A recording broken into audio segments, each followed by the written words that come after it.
secret mo. Mahal po ako ng isang babae na nag-cheat sa akin po ng patago sa relationship.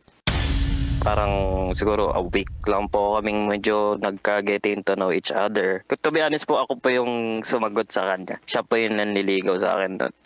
Dati po may minimit po siyang Navy na kumbaga bago pa po ba kami maging kami. And then medyo hindi po nang magandang nangyari. Like nagkaroon po silang demanda.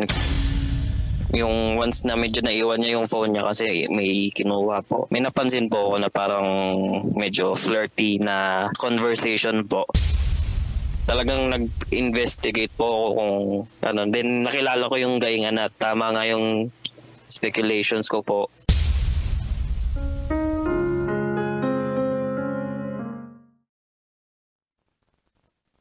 Minsan ba sa buhay mo, Titangelo, tumama ka na dun sa speculation mo? Grabe, no? Tumama na ba yung speculation ko? Hindi pa naman, siguro. Kasi Wala ka pang Wala pa. speculation or parang hinala, gano'n, wala, na tumama? hindi ko alam yung meaning ng speculation eh. Hindi. Marami. To be honest, marami talaga. So marunong kang makiramdam or parang malakas yung instinct mo? Sobra. Hindi pa nangyayari, alam ko na eh. Bigyan mo ako example. Sa mga, in terms of business, Okay. sa isang mga deal ng mga negosyo, kunyari, ganyan. Aha. Kapag tinanong ako ng boss ko na, ano mangyayari? Okay kaya to? Hindi yan, boss. Maniwala ka sa akin. Pag dinil niya, totoo lahat na sinabi ko. Ganyan. Na hindi talaga okay? Oo. Oh my gosh. Totoo. Di ba ba si Rudy Baldwin? Kaibigan ko yun. Talaga? Kaibigan ko siya. So, paano mo siya na-develop yung ganung kalasing Yung parang nanay ko ganun eh. instinct? Yung nanay ko ganun eh. Ganun siya kagaling sa Analyze. and Paglo-logic ng mga Oo. bagay-bagay. tsaka pagiging advisor ko talaga. Galing niya. Sobra. Talaga. Pakilala mo yung nanay mo sa akin. Hindi pa nangyayari. Kunyari, gagawin ko pa lang. Mm-mm.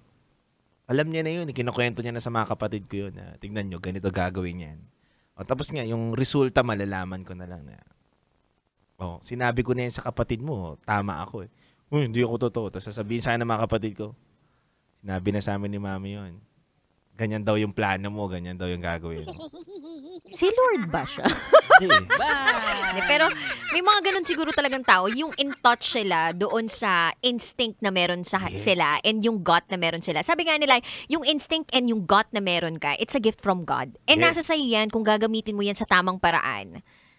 So, yeah, kasi minsan yung hinala, di ba, tumatama talaga. Tama talaga, kaya nga nabuo yung tama ang hinala. Pero may iba naman talaga, tamang hinala lang. Tamang hinala lang. Oo, dahil sa background ng nakaraan. Yes. Dahil sa mga trauma, dahil sa mga pangyayari sa buhay, ganyan. Kaya kabisyo, yung instinct and gut na meron ka na sa yan, paigtingin mo yan sa iyong buhay kasi yan ang minsan o madalas magsisave sa iyo sa mga bagay-bagay. Yes. Kaya kami din, try ninyong pakinggan kasi kami yung magsisave sa inyo sa ibang mga aspeto ng inyong buhay. Wow! Social ng natin, no? Magsisave, oo. Hindi yung save na makakaligtas kayo sa mga kasalanan, Pero yung tipong masisave kayo sa mga gastos sa buhay, ganyan. Kasi at least pag nakikinig kayo ng radyo, tipid lang. Diba? Basic lang. Anyway, alas 9 ng gabi hanggang hating gabi magsasama tayo. Kapilang ang Basa Princess DJ Raketera. At ang titindig sa mga pinaglalaban ninyo, DJ Titangelo. At ngayong gabi, samahan nyo na naman kami sa isa na namang panibagong sikreto. Pagsisiwalat ng sikreto ng ating kabisyo. Ito na po ang patikim ng DJ Rocky's Secret Files with Jello.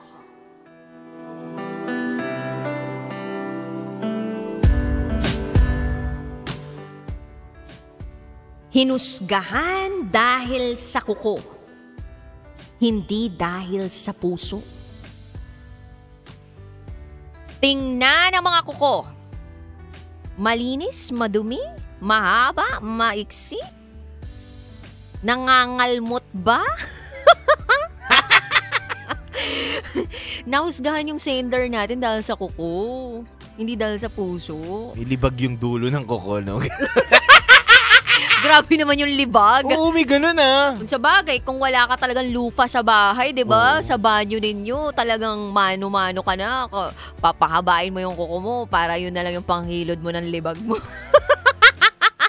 Yak! Anyway, bakit ba nagmamatter ang kuko? Di ba? Anong meron sa kuko at yun ang madaling nahuhusgahan ng isang tao? Well, abangan natin yan sa aming pagbabalik. Kasama pa rin DJ Raketera. DJ Titangelo. At kayo nakatutok sa 90.7 Love Radio. Kailangan pa bang i-memorize yan? Susunod na ang DJ Rocky's Secret Falls with Jello. DJ Rocky, halo-halo ang nararamdaman ko. Kinakabahan ako, natatakot ako, gusto kong tumakbo pero hawak niya ang kamay ko. Iba't ibang babae, iba't ibang conversations.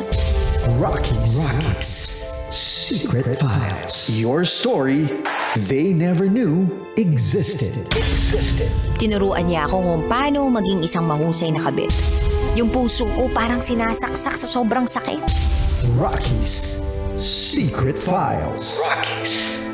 Secret Files. With Titangelo. Rocky's Secret Files. Rocky's Secret Files.